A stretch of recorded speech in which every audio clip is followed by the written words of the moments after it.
Good morning. Welcome to Inspinar. I'm Dr. Nidhi Gupta, pediatric endocrinologist and digital wellness coach in Nashville, Tennessee.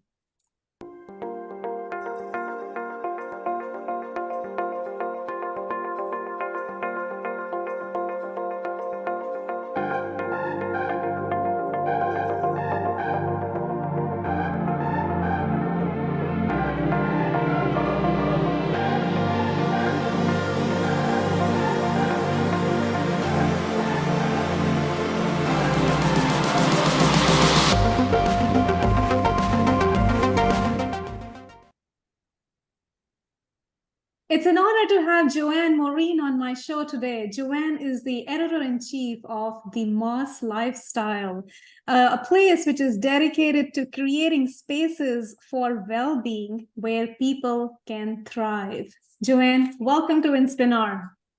Thank you. Today, we are delving into the captivating space of well-being design and its profound influence on our life. There are several aspects to wellness design. There are wide areas of concepts and practices. They're all, I believe, focused around one core mission, and that is to enhance our quality of life. It is about creating spaces where we not just survive, but truly thrive. Would you agree, Joanne? Absolutely. Wellness design goes beyond the mere surface of aesthetic of our traditional, interior design. It is the intentional creation of spaces, of environments, surroundings that not only pleases the eyes but promotes human health, well-being and productivity. It's basically acknowledging that our environment, our surroundings have a huge impact on our minds, bodies, and spirits. So it sounds like wellness design draws inspiration from nature's wisdom. It's about bringing nature indoor.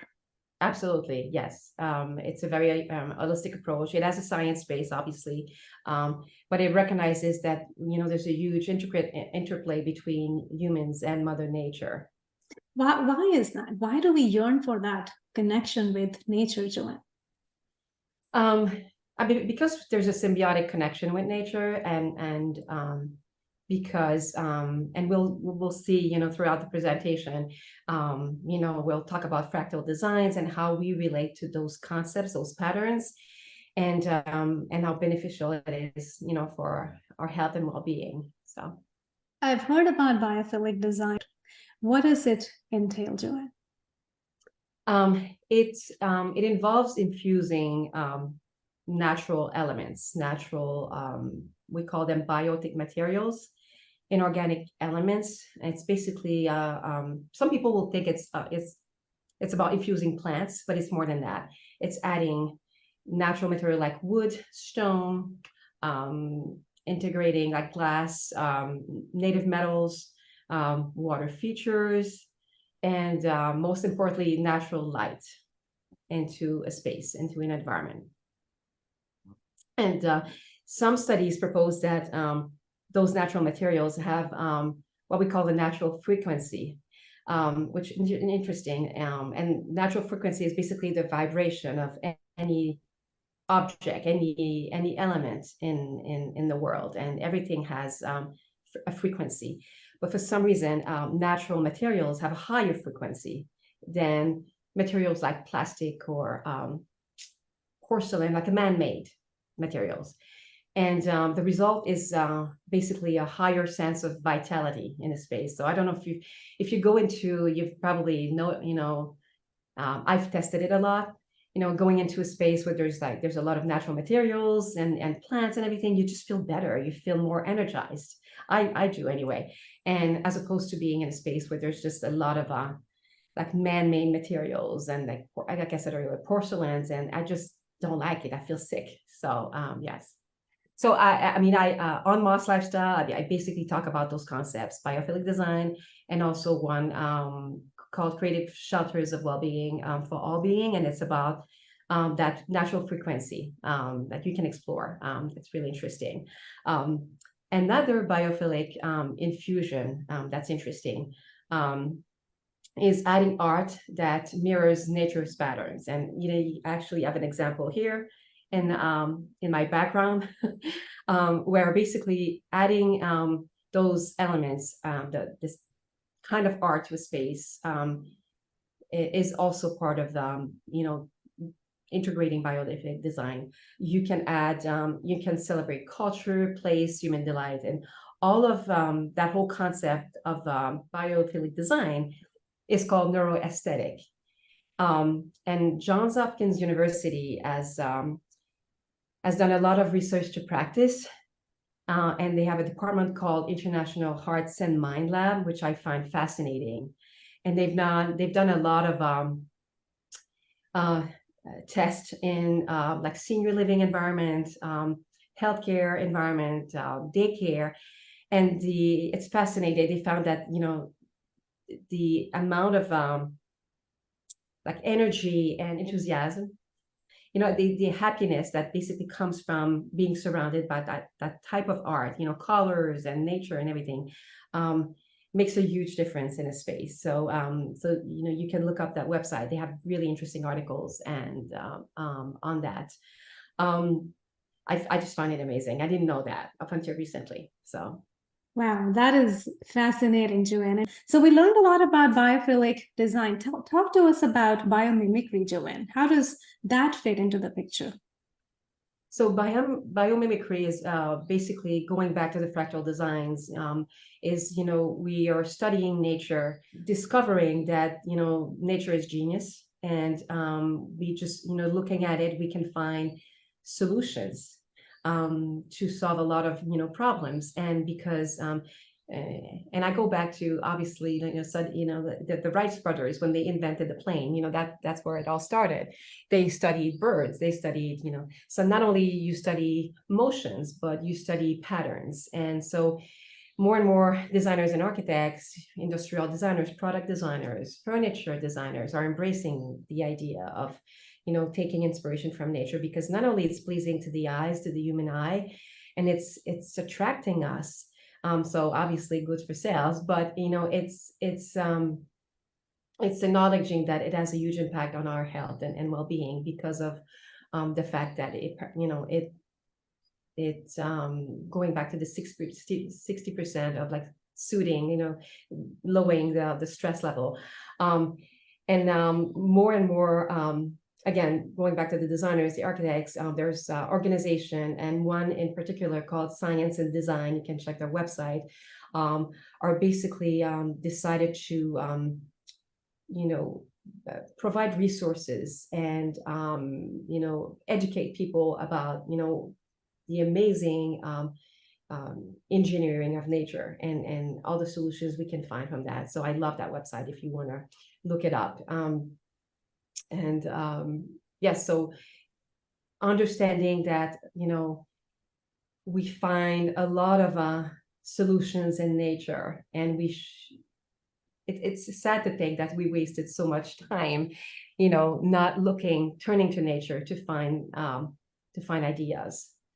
I often tell my patients to go get their vitamin N for nature, when they are not sure what to do, when they are under a lot of stress, not feeling very well. So there is a lot of value in taking cues from nature's playbook. And by taking those cues, it sounds like biomimicry has the potential to enhance our overall quality of life and well-being. Is that right, Joanne? Oh yes, absolutely. And not only, I love biomimicry because it's not only using nature as a source of a solution, but it's allowing us to understand it better. And it has a sustainable philosophy. It nurtures a sustainable philosophy, where we by understanding better, we learn to respect it a lot more than we used to. And one really interesting human being, she's a professor at MIT, professor of architecture. Her name is Neri Oxman, and she is doing an amazing work developing biomimicry, and she's creating materials and objects that are not only biodegradable, but are basically mimic nature's patterns. It's just unbelievable to see her work, and you can go. She has a website. I would love to look at that photograph, Joanne, and we could probably include that in our show notes for our audience to also review and appreciate. Because it sounds like biophilic design and biomimicry has like a whole host of benefits: stress reduction, improving our focus, improving our attention, restoring mental energy, boosting creativity. There is a whole lot that it offers. It does, and one place that I love to go, love to visit, is because a lot of my work is in the Northeast, in New York and New Jersey, and this all group hotel group called One Hotels, basically where their philosophy or their slogan is nature is everything, and as you approach the building of every single one of their hotels is covered with ivy, covered with plants, and as you enter the lobby, you just feel that it's filled with biophilic design, filled with biomimicry everywhere, and it's just so soothing. So this is, if you want to basically just like not test, but just like live what it is to infuse biophilic design by biomimicry, I would suggest you just go there, because it's close to Central Park, so it's a great place to visit. We can go have a cocktail or whatever at their coffee little bar, so on the first floor, on the main floor. So now it makes sense to me. We were earlier this summer, we were in Amsterdam, and for our vacation, we reached our hotel in Amsterdam after almost 16 hours of journey. And as soon as we entered the hotel, the entire hotel lobby was covered with what I now know is a biophilic design. The walls had greens all over them. There were plants and trees and flowers everywhere. Just walking into that space made all of the exhaustion of travel just vanish. it's amazing, and Europe has a lot of I guess I wouldn't say they're a little bit more advanced than I feel in the US. They're just and maybe because it's more condensed, there's just more people, and they're just I don't know why, but they seem to be a little bit more ahead of us when it comes to sustainability and biophilic design. When you so Joanne, let's shift our focus a little bit and explore the frameworks that you use when designing your own wellness spaces. So there are two principles that you use: scientific feng shui and the well standard in wellness design. Could you tell us a little bit more about those? Yes, so basically we'll start with feng shui. Feng shui dates back 2,000 years ago, and it's also called geomancy. I personally feel that it's basically the basis of wellness design. Types of feng shui, we have the classic feng shui and then the scientific feng shui. Scientific requires an algorithm that's a little bit more complicated. We use what we call the bagua, which is a like the magic square of like 9. So there's calculations involved. What I'll talk today is more the classic feng shui, where we basically use principles of balance and harmony, and we refer to qi, which is spelled qi, meaning energy in a building. And what it entails is that you if you're lucky enough to have a new building, obviously, wanting to orient the building with all the living and working spaces towards the southeast, south, basically sunlight, daylight. And then it's about doing efficient space planning, placing interior elements, objects in a way that's considered auspicious, meaning that's favorable, needs like favorable to the occupants of the building. In essence, we use the term in feng shui is that harnessing a position of power, and in wellness design, it's all about making sure that the occupant of a building are healthy, and well in the building. So this is feng shui. This is so interesting, Joanne. Could you give us an example of a project where you have applied these principles of feng shui? Yes, I did a project a few years back in New Jersey, and luckily, for me and the client, they were the beginning of, they just basically broke grounds. They had, what we call the CD set, construction drawings, ready to build. And the client reached out to me because she felt uneasy. She just didn't think that, there was, she felt there was something wrong. I'm not going to use the word flow because she didn't know what it was. And so interestingly, I looked at the drawings and, a lot of like straight walls, lots of doors, high ceiling in a space that didn't require, we love high ceilings, obviously, but, you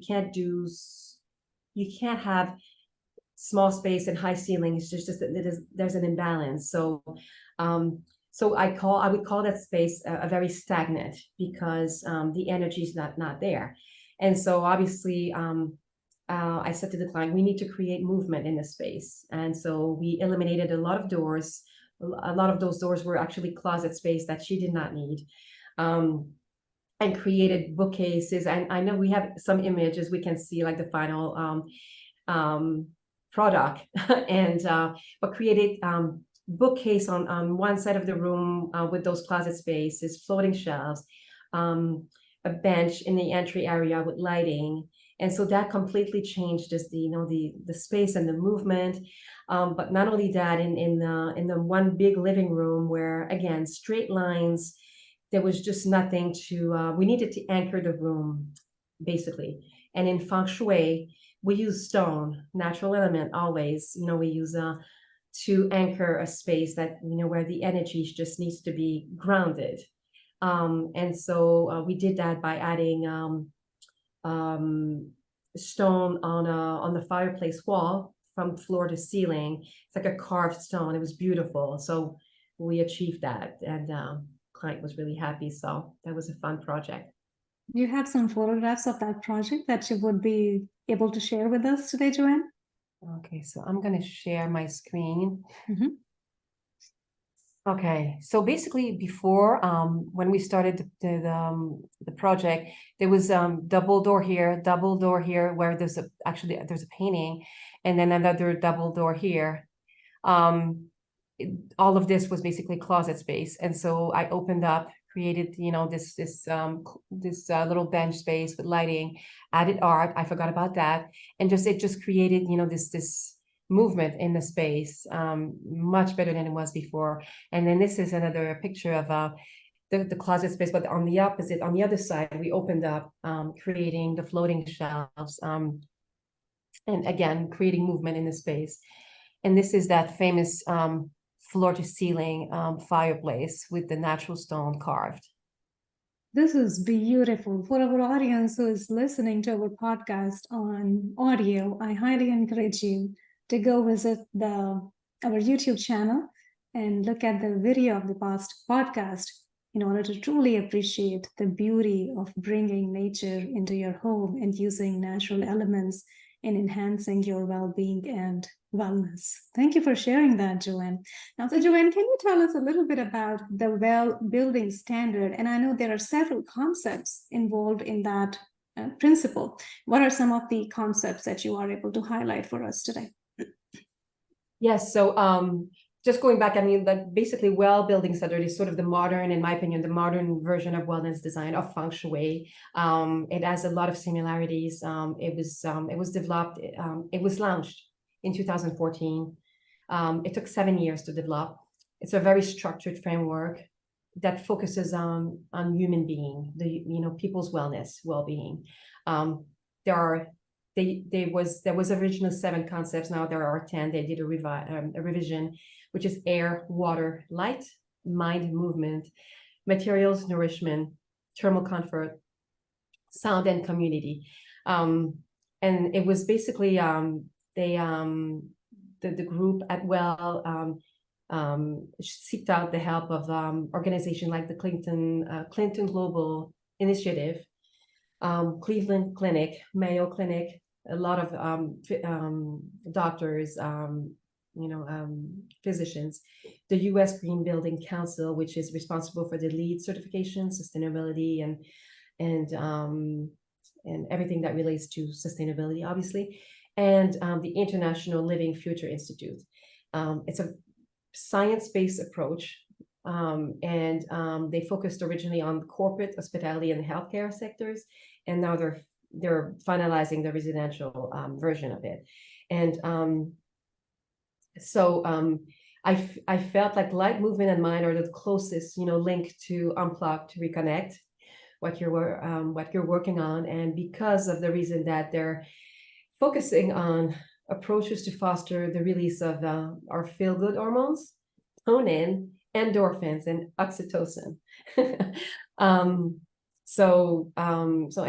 We'll develop that. We'll talk about, those concepts a little bit more. So tell us more about the light concept, Johanne. Light, as you, it is a natural mood booster. And I'm told, you can probably vouch for that, Nidhi, as it triggers the release of serotonin.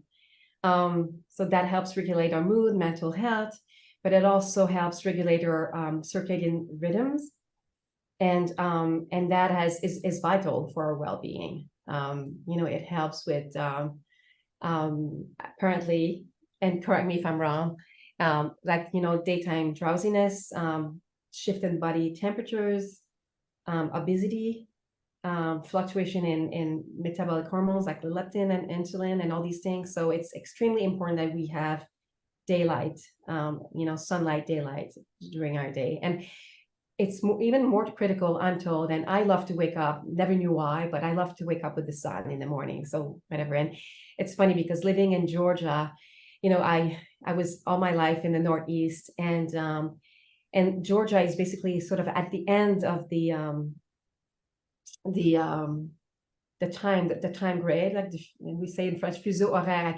I don't know what the translation is in English, and I feel like there's we're an hour behind almost, in the next hour time slot, and it bothers me. So whereas before I would wake up at 5:30, and I still want to do that, but it's night here in Georgia. It just depressing for me. So it is vital that we have we wake up with the sunlight, and follow the daylight. Next time I'm going shopping at Home Depot for new bulbs, what light should I be picking up for, Johanne? The soft white, the yellow, what lumens? what should I be looking for? Well, the warm light is always better, or close to like the natural light also. 300 Kelvin temperature is always the best. And the amount of lumen is basically depending if it's a bulb for a work area. Should be at least like 400 lumens to 800, if not more than that. And what about the movement concept, Johanne? So movement, as everybody probably would have guessed, is about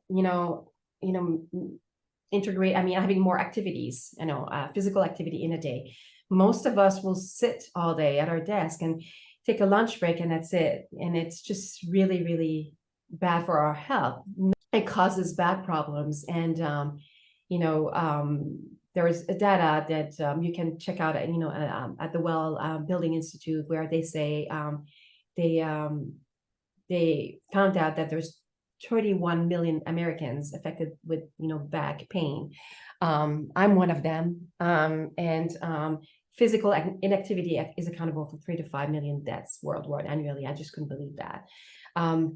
We just need to, companies are getting more and more aware of, integrating like a gym in a space, workspace, or, organizing activities at lunchtime, or to make sure that, people get the dopamine they need, because, you're not productive if you're sitting all day, if you don't take a break. It can be. Now there are some new tools that we use in design, the stand sits desks, which is fine, but it's, again, not enough.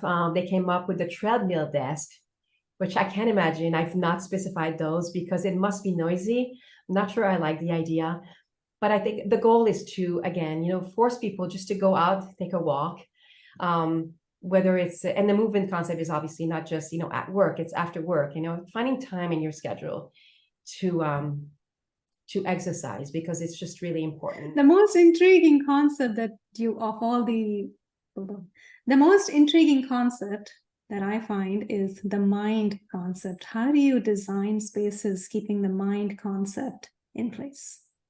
But the mind for me is the most fun, because it's about integrating, using biophilic design, biomimicry, but it's also making sure that, we socialize. It's having a strong connection with people and culture, and it's relevant to what you're doing, I feel, because it's also eliminating technology, and that causes digital overload, and that leads to stress and anxiety. And so the mind is definitely about focusing on improving people's life by addressing all the factors that are making disturbing our lives and our mind. And that also it's about tackling the noise around us, the smells even sometimes. And so in design we address all these problems, and it's about creating schedule, whether it's your own or people. Again, I always refer to the corporate world because I do work.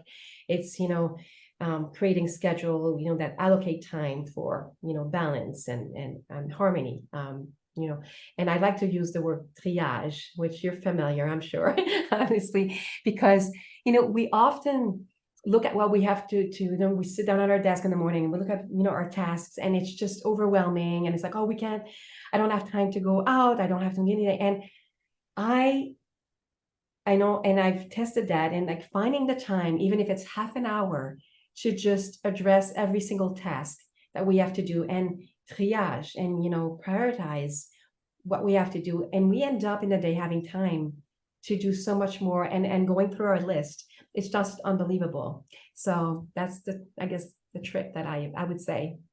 That is a fantastic trick, Joanne. Now, you've shared some photographs of the project that you worked on using the Feng Shui principles.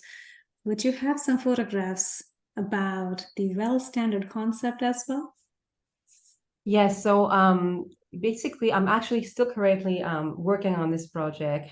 So this is a project that I'm working on, and where basically the client focuses. What they do is they produce plant-based skincare products, and they're very, very much focused on wellness design.